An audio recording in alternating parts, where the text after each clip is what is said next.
personal or career problems, so I very much value your wisdom. Definitely our friendship and how you see the best in me. I wish nothing but the best for you. Of course, healthy body, sound soul, and peace of mind. Those are the top three things that I have on my mind as a Miss International. But I hope to see you soon.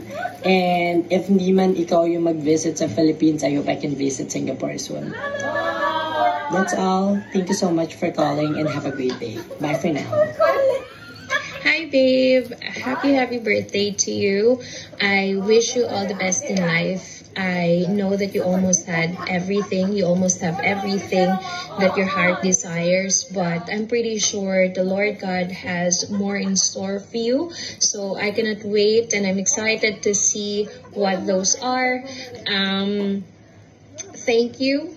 Thank you for staying up until whatever time on the phone just to listen to all the dramas and all that in life. Always remember that I will always be here for you. I can give you, and I can now afford dozens of notebooks and pens.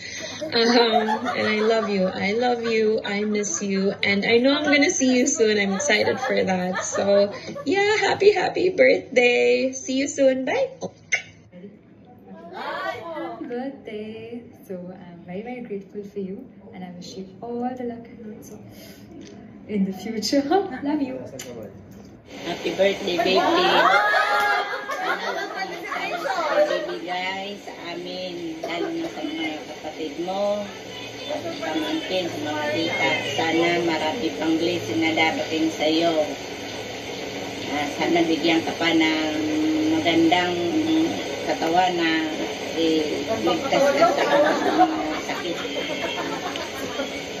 Happy birthday. Maraming birthday pa darating sa iyo. Putol. Bakit putol? Hindi yung insurance. Kasi sa podcast. Hindi. Naputol din siya. Ay, piste! Kasi nasa ano Ang siya. babastos. Phone na yun. Nasa phone. Yun lang. Thank Happy you. birthday! Kulit na yun ko. Yay! Thank you. Uy, asan yung kumama natin ko?